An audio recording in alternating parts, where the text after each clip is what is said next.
Bien, bonjour à tous et à toutes. J'espère que vous avez passé une bonne semaine, que Dieu vous a béni et conduit, vous a fortifié. On va continuer la lecture de la parole de Dieu. Genèse chapitre 26, verset 12. Isaac sema dans ce pays, il recueillit cette année le centuple, car l'Éternel le bénit. Amen. Dans l'épisode précédent, on a vu que Isaac a obéi à l'ordre de Dieu quand il lui a dit « Ne va pas plus loin, ne va pas en Égypte, reste dans ce pays, reste dans mes voies, reste dans mes plans. » Et on voit que Isaac, va s'implanter là, va rester là. Il aurait pu attendre que le temps passe, que la famine passe, mais il va décider, là on voit dans le texte, il décide de semer à cet endroit-là et il va récolter au centuple, il va être béni. Et c'est ce que Dieu veut faire, c'est que Dieu veut t'apprendre et nous apprendre à saisir les temps présents. Il n'y a pas de temps comme ça qui sont au hasard avec Dieu dans ta vie. Si Dieu t'a placé à un endroit, dans un temps particulier, dans un environnement particulier, et que tu sais que c'est là où Dieu te voulait, Dieu attend aujourd'hui que tu te mettes à l'œuvre. Celui qui se met à l'œuvre, il est heureux dans son activité quand il fait confiance à Dieu et qu'il est dans son plan. On voit que Isaac, lui, il n'hésite pas, il sème. Il aurait très bien pu avoir peur, du pays philistin qui était là, des hommes qui étaient là, qui allaient peut-être tout ravager. Non, il a saisi le moment. Il a dit, c'est mon temps à moi. Et j'aimerais te dire ça de la part de Dieu. Il y a un moment où c'est le temps de Dieu, à toi de le saisir et d'investir dedans. On a cette histoire avec Esther dans les Écritures. Cette reine qui est devenue la reine des Mèdes et des Perses et qui était dans son palais, et il y a eu un édit qui a été promulgué qui était pour détruire tous les Juifs. Elle-même était juive.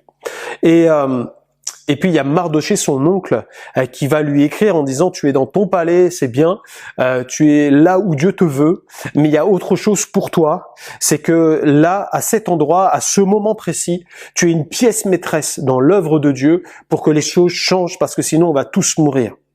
Mais je te préviens, ça peut passer par toi, mais ça, si tu nous refuses, ça passera par quelqu'un d'autre. » Et Mardoché est très clair.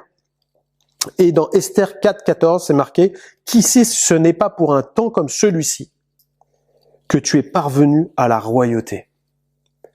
J'aimerais te poser cette question de la part de Dieu.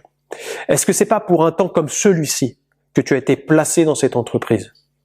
Est-ce que c'est pas pour un temps comme celui-ci que Dieu t'a placé dans telle église?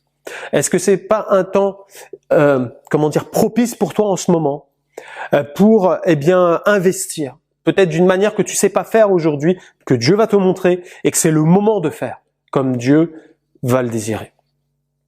Dieu a un plan, un projet, tu dois y entrer et semer pour pouvoir récolter. Isaac, lui, s'est projeté dans la vision de Dieu, il n'est pas resté inerte.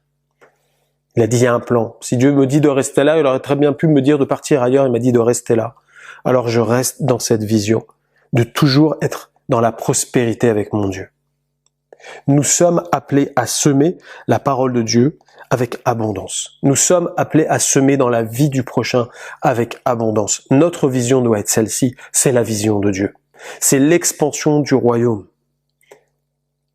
La Bible nous dit, dans 2 Corinthiens 9,6, « Sachez-le, celui qui sème peu, moissonnera peu. Et celui qui sème abondamment, moissonnera abondamment. » Ce n'est pas seulement dans l'ordre des finances, parce qu'effectivement Dieu nous bénit aussi, mais c'est pas ça que Dieu est en train de soulever. C'est surtout dans le fait, de pouvoir être des investisseurs pour le royaume des cieux. Qu'est-ce que tu sèmes en ce moment dans ta famille? Qu'est-ce que tu sèmes dans le cœur de ton conjoint, de ta conjointe? Quelle est la qualité de la semence, mais aussi est-ce que tu sèmes beaucoup dans sa vie? Est-ce que tu bénis?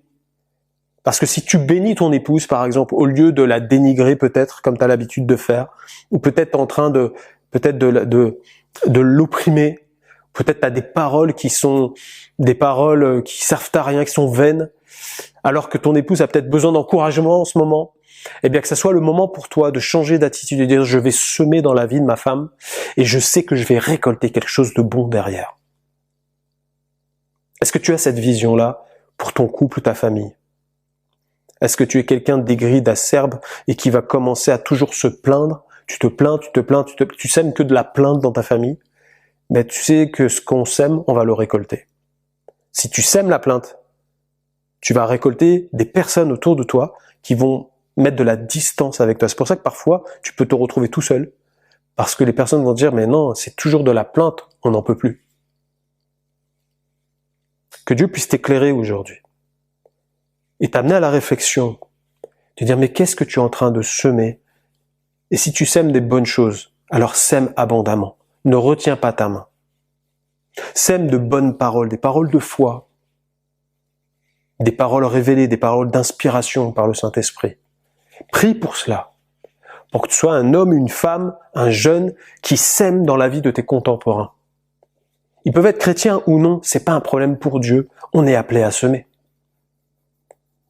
Quand tu es peut-être dans ton université, à ta faculté, que tu sois quelqu'un qui va apporter la lumière à ceux qui sont autour de toi, tu es appelé à semer cette lumière dans le cœur de tes contemporains, de tes amis, qui doivent entendre parler de Jésus-Christ.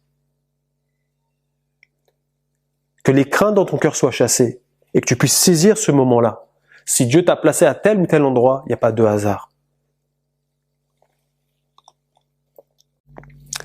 Genèse 41, versets 12-13, la Bible nous dit, « Il y avait là avec nous un jeune Hébreu, esclave du chef des gardes. » Ça parle de Joseph.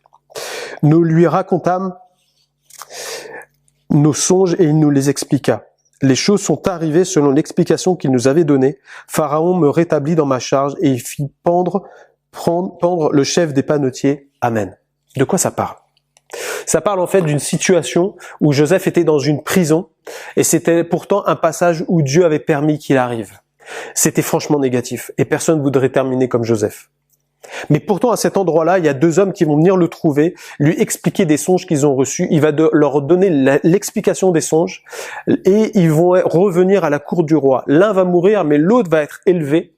Et par un moment, il va y avoir un problème dans le pays et cet homme-là qui avait complètement oublié Joseph, va se rappeler de Joseph et Joseph à ce moment-là va être appelé à la cour et c'est là qu'il va devenir Premier ministre. Et j'aimerais te dire, que Joseph avait semé dans la vie de ces hommes-là la parole de Dieu. Il avait semé l'inspiration divine. Il avait semé.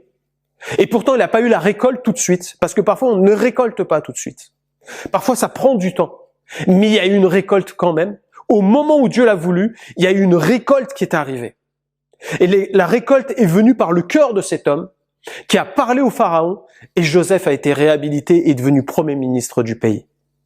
Quand tu sèmes de cette manière-là, tu es en train de t'ouvrir des portes insoupçonnées qui aujourd'hui sont fermées devant tes yeux, mais tout d'un coup ça va te propulser parce que Dieu va se servir de ce que tu as semé dans le cœur de quelqu'un qui va se rappeler de toi et qui va dire ça, c'est quelqu'un suivant de Dieu.